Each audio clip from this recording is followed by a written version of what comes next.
주님께 한번 다 같이 다시 한번 영광의 박수 올려드리겠습니다.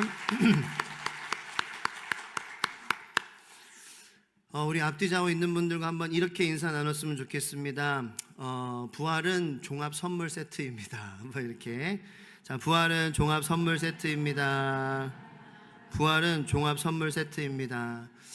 오늘 하나님의 말씀의 은혜를 나누고 돌아가시는 길에는 그게 그 의미였구나라고 우리 모두가 다 깨달을 수 있는 은혜가 있기를 축복합니다. 만약에 한번 상상해 보시기 바랍니다. 여러분들의 우체통에 편지 한 통이 왔습니다.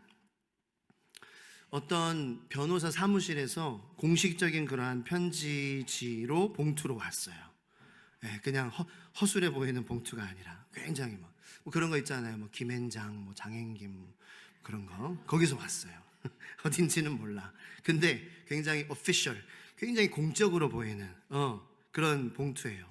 그냥 열어봤어요. 내 이름으로 뭐지? 내가 무슨 나쁜 짓 했나? 고소당했나? 뭐 내용 증명인가? 그런데 그 편지 안에 내용이 이렇게 써 있는 거예요. 뭐 아무개 씨, 당신도 모르는 친척이 저기 살고 있었습니다. 그런데 죽었는데 몇백억의 가치가 되는 땅을 물려줬어요 라는 거예요. 거 봐요. 여기 아무도 안 믿으시잖아요. 그죠? 말도 안 돼. 왜냐하면 요즘 참 속고 막 속이고 사람들의 마음을 아프게 하고 그런 시대를 살고 있잖아요.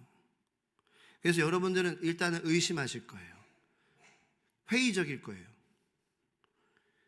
근데 그래도 뭐 이게 카톡으로 온 것도 아니고 뭐 이게 뭐 SNS로 온 것도 아니고 편지로 왔어. 근데 이거는 너무 좀 고상한 방법 아니야? 공식적으로 보이는 봉투에 그래도 몇백억이라고 하는 그러한 가치의 땅이라고 하니까 저라면은 알아볼 것 같아요. 여기 변호사 사무실에 한번 찾아가 보는 거죠. 저라면 그럴 것 같아요. 여러분들은 회의적이시고 스마트하셔서 근데 너무 가치가 크니까 여러분들도 알아보시진 않을까요? 이 가치가 너무나도 크니까. 저는 예수님의 부활이 이와 같다고 생각합니다. 믿기 어렵죠. 회의적이죠. 그런데 그 부활이 우리에게 제공하는 허락하는 가치는 엄청난 것이기에 안 알아볼 수 없는 거예요. 예수님이 우리 대신 십자가에서 죽으심으로 그 죽으심으로 우리에게 주신 모든 좋은 것들에 대한 가치는 이 변호사 사무실에서 우리에게 알려준 수백억의 가치가 있는 땅보다도 더 위대한 가치인 줄로 믿습니다. 그런데 그 변호사 사무실에서 온 땅을 우리가 아직 보지 못했어요. 그죠? 그런데 부활은 확실한 거예요. 예수님께서는 어떤 분이시냐면요, 우리에게 내가 앞으로 죽은 다음에 다시 부활할 건데 너 그냥 그거 무조건 믿어 이러시지 않아요. 부활이라는 것에 대해서 설명만 장황하고 멋들어지게 해주시고 너 그 부활이라는 것을 너가 믿고 따라오면 너에게 주어지는 좋은 것들의 가치는 엄청날 거야. 그게 뭔데요? 그 부활이 뭐예요? 보고 싶어요. 아니야. 너 그냥 믿어. 그냥 믿어. 그게 믿음 아니야. 이러시지 않으시다라는 거예요. 예수님은 부활의 첫 열매가 되셔서 우리에게 부활은 이런 것이다 라고 확실히 보여주십니다. 그래서 우리의 믿음이 자라도록 도와주시는 분이세요. 일단 부활은 사실입니다. 실제예요. 사실이 아니고 부활이 거짓인데 이 거짓을 믿게 하려고 만약에 선동했던 것이라면 이 부활의 첫 목격자들도 잘못 세우셨어요. 그렇게 세우면 안 돼요. 부활의 첫 목격자들이 누구였습니까? 여인들이었어요. 부활이 진짜가 아닌데 가짜인데 진짜인 것처럼 프로모션 하려고 하면 선동하려고 하면은 여인들을 세우면 안 됐었어요. 왜냐하면 그 당시에 여인들은 사회적으로 인정받지 못하는 그러한 부류였어요. 그리고 특별히 그 여인들 중에 한 명, 이건 정말 놀라운 사실이에요. 막달라 마리아를 부활의 첫 증인으로 세우셨어요. 이거는 노노예요. 노노. 해서는 안 될 일이에요. 부활이 거짓이라면 막달라 마리아가 어떤 사람이었죠? 물론 참 좋은 점이 많은 그러한 여인이죠. 예수님을 정말 열정적으로 사랑했고 뜨겁게 사랑했고, 그런데 이 막달라 마리아는 7 귀신이 든 여자였어요. 그래서 이상한 행동, 그래서 영적인 그러한 것들을 이해하지 못하는 사람들은 저 여자는 미친 여자야, 저 여자는 정신이 나간 여자야, 비정상적인 여자야 라고 평판이 나 있던 여인이었어요. 그러니까 그 정신적으로 온전하지 않았던, 지금은 괜찮았을지라도 알려졌었던 그 막달라 마리아를 하필 부활의 첫 증인으로 여자들 중에 한 명으로 세운다? 여러분, 이것만 보더라도 부활은 꾸며낸 이야기가 될 수 없다라는 것을 우리에게 알려주고 있습니다. 그리고 또 부활하신 예수 그리스도께서는 수많은 사람들에게 나타나셨죠. 한 번은 수백 명들에 있는 제자들에게 한 번에 나타나셨습니다. 여러분, 이 부활이 우리에게 구체적으로 허락해 주는 것은 만져지는 거예요. 너 그냥 내가 설명해 줄 테니까 믿어가 아니에요. 너 그냥 이렇게 좋은 것이 있을 거니까 너 그냥 소망하고 믿어.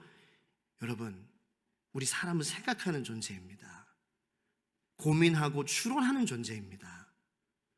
하나님이 우리를 만드셨어요.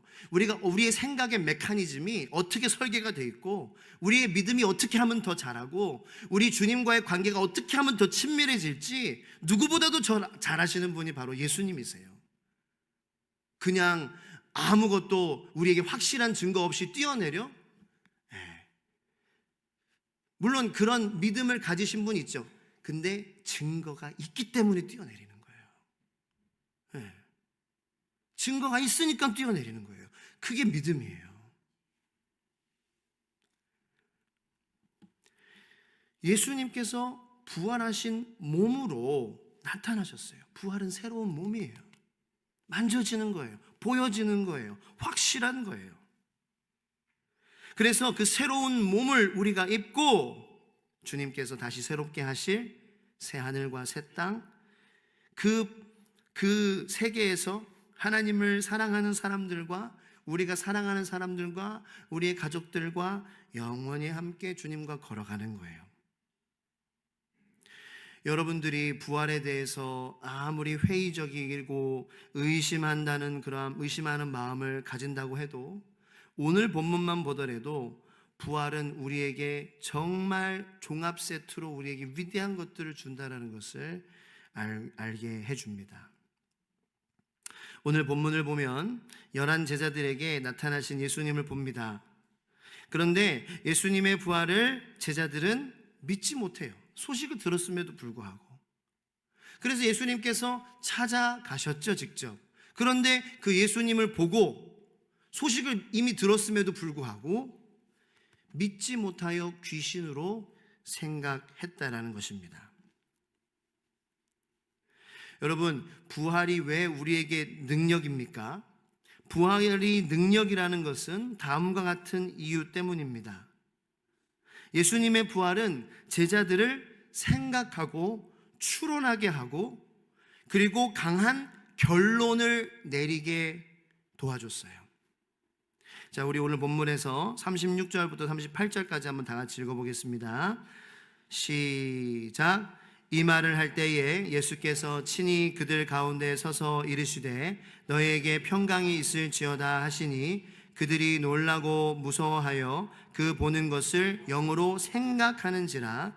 예수께서 이르시되 어찌하여 두려워하며 어찌하여 마음에 의심이 일어나느냐. 아멘. 예수님이 마지막에 우리가 마지막에 그 38절에 어찌하여 너희가 두려워하여 의심하느냐 이렇게 말씀하신 것은 생각하는 거 가지고 뭐라고 하신 것은 아니에요. 너희들이 이 부활의 증거 소식을 여인들로부터 들었음에도 불구하고, 그리고 베드로와 요한이 또 무덤에 갔었잖아요. 이 일이 있었기 전에 베드로와 요한이 무덤에 가서 직접 봤어요. 무덤이 빈 것을. 그리고 분명히 뭔가 그 무덤은 뭐 강도가 시체를 훔쳐갔기에는 너무나도 완전히 그 이야기에는 맞지 않는 씬이었어요. 예수님을 둘러쌌던 세마포가 정리되어 있고 또 시체의 냄새는 아무것도 안 나. 그 왠지 뭔가 그냥 일어나서 이렇게 가신 것처럼 그러한 모습이 연출되는 그런 생각했어요. 이게 뭐지? 생각했어요.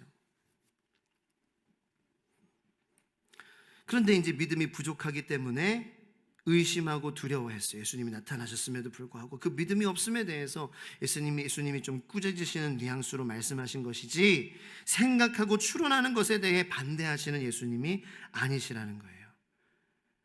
오히려 의심드는 생각에서 그 생각이 추론으로 이건 예수님인 것이 확실해. 이거는 귀신이 아니야. 만져지잖아. 이건 사람이야. 이거는 예수님을 가장한 사람이 아니야. 이거는 예수님이야. 손과 발에 보여주시잖아. 만지라고 하시잖아. 그리고 생선도 구이도 먹으시잖아. 이거는 살아있는 분이고 이거는 반드시 예수님이야 라는 확실한 결론을 우리에게 맺게 해주시는 것이라는 거예요.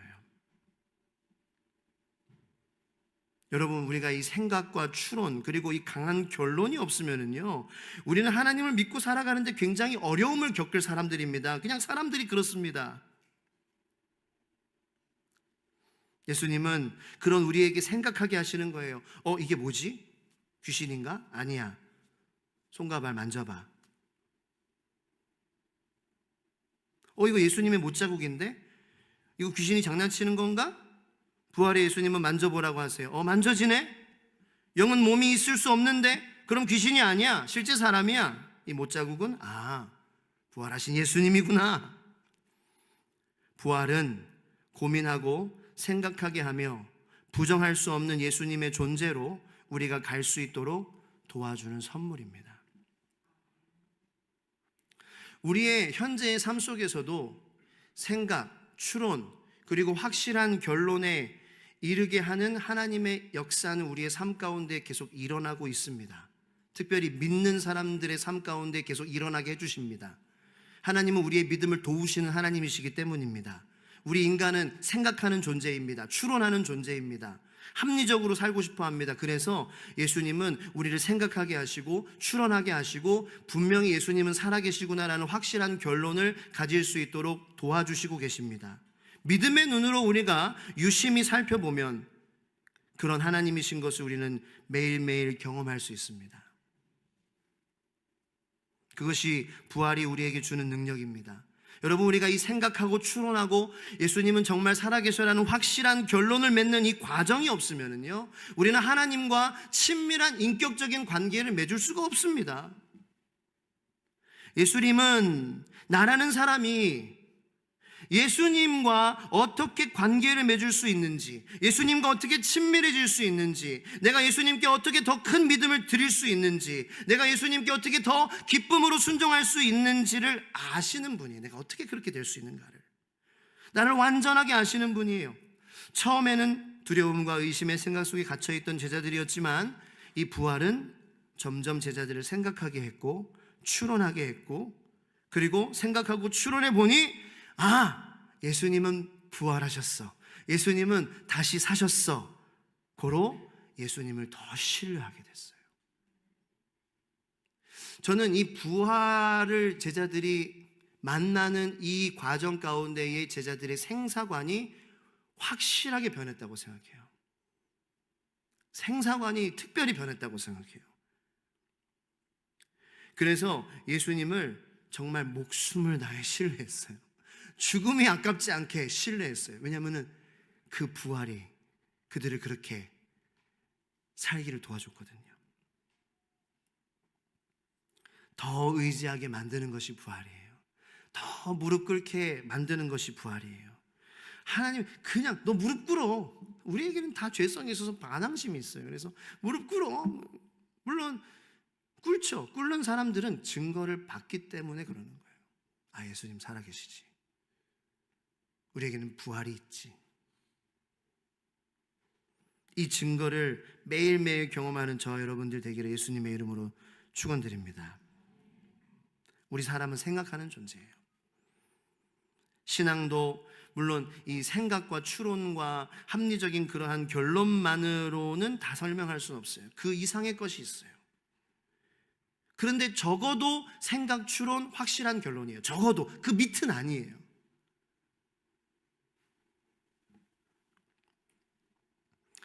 예수님은 지금도 살아계셔서 우리 안에 계신 성령님으로 항상 우리에게 그 상상 이상의 하나님을 경험할 수 있는 확실한 강한 결론으로 인도하시는 줄로 믿으시기를 축원합니다.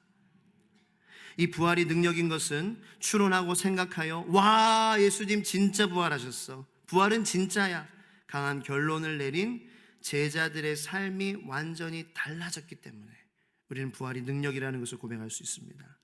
이 부활이 사실이 아니라면 제가 앞서 말씀드린 이 제자들이 아마 생사관이 완전히 바뀌는 일이 이 부활을 통해서 제자들에게 주어졌을 거예요. 이것이 이 부활이 아니었더라면 제자들의 삶 속에서 있었던 이 변화와 성장은 설명할 수가 없는 거예요. 부활이 아니더라도 부활만큼 가히 충격적이고 어마무시한 일이 이 제자들의 삶에 벌어졌을 거야. 그러니까 이 제자들의 삶은 완전히 180도 바뀌었거든요. 근데 그런 일을 찾는 것보다 그냥 부활을 믿는 게 더 쉬워요. 부활이 없다면, 부활의 능력이 없다면 완전히 달라진 제자들, 사도들의 모습을 설명하는 것이 어렵습니다. 물론 완전히 완벽한 존재가 됐다라는 건 아니에요. 그런데 그들의 태도가 완전히 바뀌면서 그들은 점점 그들의 믿음이 성장하고 예수님을 향한 기대와 마음과 소망과 서로를 향한 마음과 사랑과 따뜻함이 성장하는 그러한 삶을 누렸다라는 거예요. 그래서 이 제자들, 사도들의 삶이 변한 것을 보고 이거 예수님의 부활 이거 부인하기가 어려워. 왜냐하면 이렇게 사람이 변한다니. 세상에 그런 일이 없거든요. 부활이 왜 우리에게 종합선물 세트입니까? 또 부활은 따뜻합니다. 여러분, 오늘 본문 말씀에 제자들이에요. 그런데 증언을 듣고 그리고 베드로와 요한은 무덤에 찾아가기까지 했지만 예수님이 나타나셨음에도 불구하고 그럼 예수님을 맞이해 줬어야죠. 그런데 믿음이 부족하여서 의심하고 두려워하며 고스트인 줄 알고 귀신인 줄 알고 두려워하는 제자들을 보세요. 예수님께서 누누이 십자가에서 죽으시기 전에 분명히 3일 만에 부활할 거라고 말씀하시지 않았습니까? 그리고 예수님께서 한두 번 말씀하신 게 아니에요. 나는 하나님이라서 내 생명을 내려놓을 수도 있고 세울 수도 있다. 다시 일으킬 수도 있다. 그리고 빗대서도 성전을 내가 허물 것이고 3일 만에 다시 이 성전을 세울 것이다. 내가 무너뜨린 성전을 그렇게 말씀하셨어요. 다시 세울 거라고. 그렇게 예수님께서 부활에 대해서 직접적으로 암시하며 묘사하며 비유로 설명해 주시는 것을 누누이 들었던 제자들인데도 불구하고 이미 다른 사람들은 믿었는데 받아들였는데 제자들은 받아들이지 못하는 거예요. 이 두려워하는, 이 의심 많은, 이 믿음 없는 제자들을 대하는 예수님을 한번 보세요. 따뜻해요. 이렇게 따뜻할 수가 없어요. 이렇게 따뜻할 수가 없어요. 이 따뜻함을 여러분들 붙잡으시기를 축원합니다. 참, 예수님 진짜 부활하신 게 맞아요. 왜냐하면은 우리가 이 세상의 슈퍼 영웅들이죠. 영웅들. 이 영웅들을 상상 한번 해볼게요. 슈퍼맨은 어떻게 다시 돌아오나요? 슈퍼맨이 이렇게 내 손을 만져봐, 이렇게 따뜻하게 돌아오지 않아요. 딴따단 따라라란 수만 명이 모여있는 스테디움을 향하여서 추락하고 있는 큰 여객기를 슈퍼맨이 날아서 한 손으로 공중에서, 그것도 수많은 사람들이 보고 환호하면서 그 또 수만 명의 그 스테디움에는 전 세계로 그 경기가 방송되고 있어서 모든 세계가 다 보는 거예요. 딴따다 나는 슈퍼 영웅. 이 세상의 슈퍼 히어로 영웅들은 수만 명이 보고 수백만 명이 TV로 보는 순간 엄청난 힘과 능력으로 다시 나타납니다. 근데 예수님을 보세요.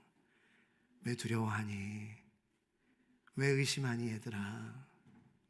내 상처난 손과 발을 봐봐. 만져봐. 아니 그냥 콱 한 대 쥐어박아주고 싶은 그러한 순간 아니에요. 아니면은 슈퍼히어로처럼 그 손과 발 못 박힌 거기서 뭔가 빔이 나와가지고 빵! 믿음이 없는 너희들 하면서 막 공중에 들었다 놨다 그렇게 하셔야 더 멋있지 않아요?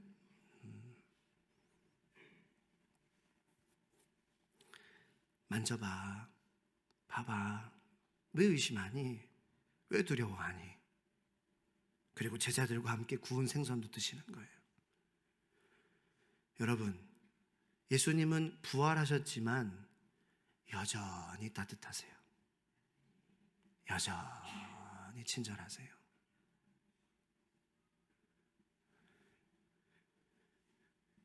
이게 부활의 종합 선물 세트 중 또 하나예요. 제자들을 이 대하는 예수님을 보면서 저는 많은 은혜를 받았어요. 예수님께서 그렇게 많이 말씀하셨고 가르치셨고 기적도 보여주셨고 겟세마네 동산에서 기도하라고 할 때 기도 대신 졸고 있던 제자들이었고 최후의 만찬에서 발까지 씻겨주시며 사랑한다, 내가 너를 위해 기도한다 그랬지만 예수님 체포당하실 때 다 도망가 버렸어요. 그리고 부활의 목격자들을 통하여서 예수님의 부활의 소식을 들었음에도 불구하고 의심하고 두려워하며 예수님이 직접 찾아와 주셨음에도 무서워하고 떨던 이들을 향해 따뜻하게 다가오시는 주님의 모습을 보세요. 여러분, 이게 뭐예요? 사랑이에요. 내가 너를 사랑한다 라는 메시지예요. 여러분, 마귀의 싸움은 정체성의 싸움입니다. 우리의 믿음의 싸움은 정체성의 싸움입니다. 우리의 믿음이 연약해지는 거, 우리의 마음에 불평, 불만이 생기는 거, 이거 정체성이 무너지기 때문이에요. 세상도 정체성에 대한 그러한 것을 중요하게 생각하죠. 그래서 너를 믿어. 그래, 너의 결정을 믿어. 너가 맞아. 너가 옳아. 너의 정체성, 그게 최고야. 그걸 찾아. 그 어떤 사람도 너를 정의할 수 없어. 네가 너를 정의하는 거야. 너가 너를 정체성을 네가 주는 거야. 그런데 내가 나에게 주는 정체성은 불완전해요. 안전하고 건강한 정체성은 뭐예요? 내가 사랑하는 사람이 나를 사랑한다고 할 때 우리는 안전하고 건강한 정체성을 회복할 수 있습니다. 내가 사랑하는 사람이 나를 진정으로 사랑하는 것이 우리의 건강한 정체성을 회복시켜요. 우리 인간은 사회적인 존재들입니다. 부정할 수 없습니다. 그래서 내가 나에 대해서 이런 사람이야 라고 주장하는 그 주장이 나의 정체성을 확립시키지 못합니다. 예를 들어 내가 아무리 나는 좋은 남편이야 하루에 100번 주장을 한다고 한번 생각해 보세요. 내 아내가 아니야 한마디만 하면은 무너져요.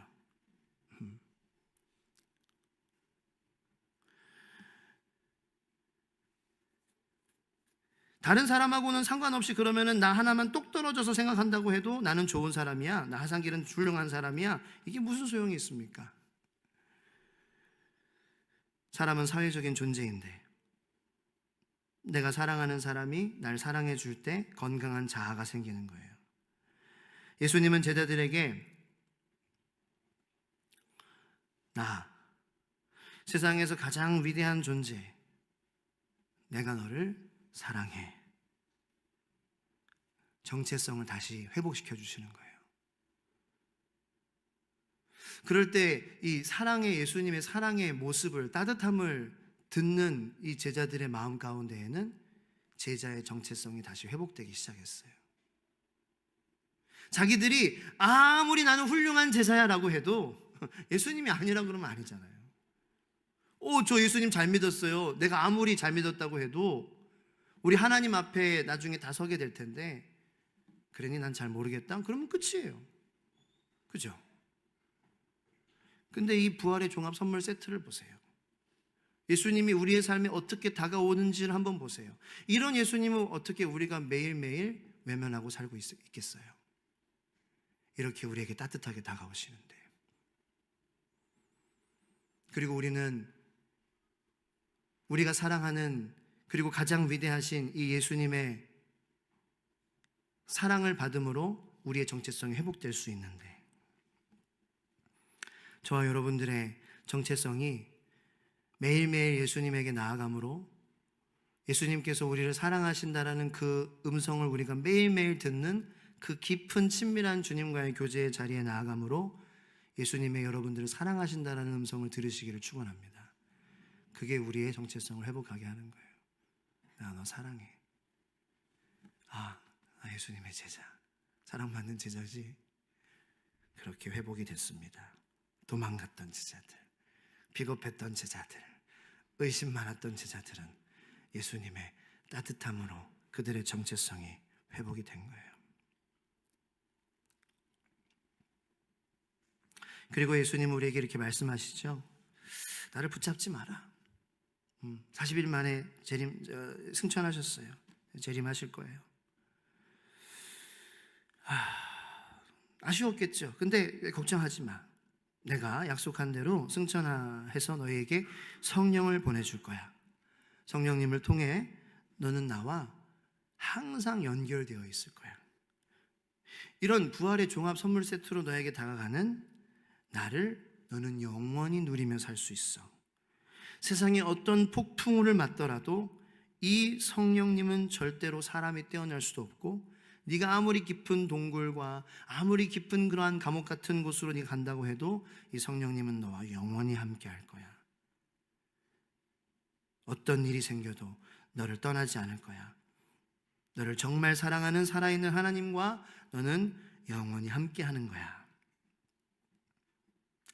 여러분, 이 은혜, 이 따뜻함, 이 건강한 정체성과 자아의 회복, 이것이 부활입니다. 부활의 종합 선물 세트입니다. 여러분, 이 부활이 우리에게 주는 능력을 매일 묵상하는 삶을 한번 살아봅시다. 기도하겠습니다.